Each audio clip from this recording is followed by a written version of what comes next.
Why is it that so many good men find themselves constantly chasing, constantly waiting, and constantly disappointed in their relationships? You've done everything right. You answer her texts within seconds. You're always free when she calls. You've rearranged your entire schedule just to accommodate the possibility of seeing her. And yet, she seems less interested with each passing day. Pause. What if I told you that your availability, the very thing you thought was showing your interest, might actually be pushing her away? Think about it. When was the last time you truly desired something that was constantly available to you? We don't crave what's always within reach. We crave what's just beyond our grasp. Today, I'm going to show you why being too available is killing your attraction, and exactly what to do instead to create the kind of magnetic pull that makes her think about you when you're not around. This isn't about playing games. It's about understanding human psychology and reclaiming your sense of self in the process. There's a fascinating psychological principle called the scarcity effect. Simply put, humans place higher value on things that are rare, limited, or difficult to obtain. When you make yourself completely available to someone at all times, you're essentially telling them,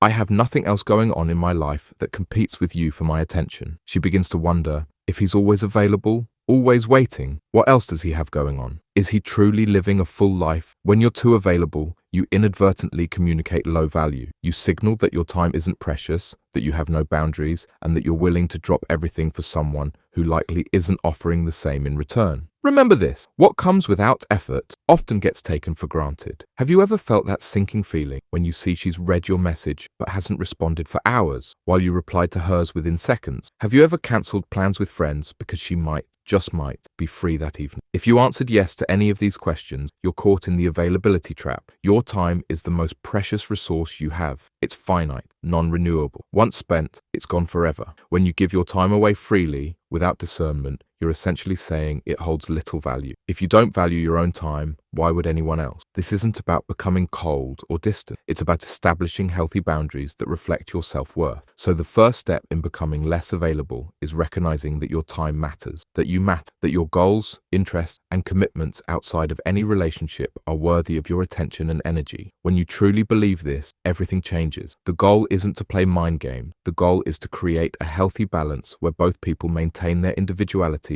and pursue their own interests. First, reclaim your passion. What did you love doing before this relationship consumed your thought? What hobbies energized you? Reconnect with these parts of yourself, not as a strategy to make her want you more, though that will likely happen, but because living a full, rich life makes you more fulfilled and, consequently, more attractive. Second, establish response patterns that respect your time. This doesn't mean ignoring her messages. It means responding when it's convenient for you, not dropping everything the moment your phone buzzes. If you're in the middle of work, finish your task first. If you're with friends, stay present with them. If you're working out, complete your session, then respond thoughtfully when you have the mental space to do so. Third, learn to say no. No to last-minute invitations that disrupt your plans. No to requests that cross your boundaries. No to situations where you give much more than you receive. Saying no isn't selfish. It's an act of self-respect that makes others respect you more. Absence makes the heart grow fonder. When you're not constantly present, you create space for her to miss you, to wonder what you're doing, to look forward to connecting with you again. This doesn't mean disappearing without explanation. It simply means having your own life that continues, whether she's part of your day or not. When you share snippets of this full life, the hike you took, the book that's captivating you, the project you're proud of, you become more interested, more three-dimensional. And here's where the magic happens. As you become less available in terms of time, you become more available in terms of quality. The conversations you do have are more meaningful. The time you do spend together is more engaged. The attention you do give is undivided. This creates a powerful dynamic where less frequent contact actually leads to deeper connection. In any relationship, there's a dance of pursuit.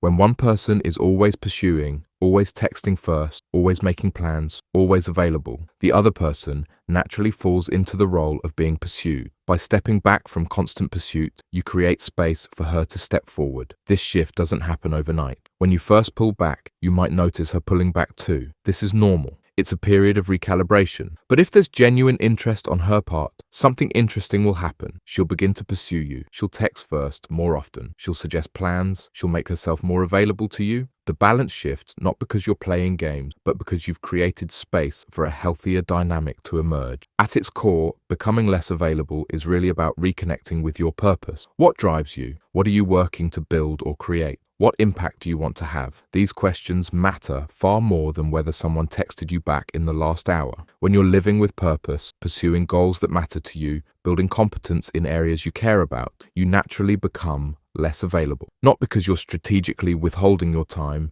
but because you're genuinely engaged with life. This authentic focus on your own path is deeply attractive. It communicates strength, direction, and self-sufficiency, qualities that create natural desire. Remember, a relationship should be the cherry on top of an already fulfilling life, not the foundation upon which your happiness depends. Becoming less available doesn't mean becoming emotionally distant or unreliable. In fact, it means becoming more emotionally available in the moments that truly matter. When she's going through something difficult and needs support, be there. When you've committed to spending time together, be fully present. When she's vulnerable with you, respond with genuine care. The goal isn't to become cold. The goal is to be discerning with your time while remaining generous with your heart. The most attractive combination isn't being always available or never available. It's being available in ways that matter while maintaining your own full life. But remember, this isn't about creating artificial scarcity. It's about living so fully that your time naturally becomes more valuable to you and to others. As you implement these changes, something profound begins to happen. You stop measuring your worth by someone else's response. You rediscover parts of yourself that may have been neglected. You build confidence that comes from within rather than from external validation. And here's the beautiful paradox.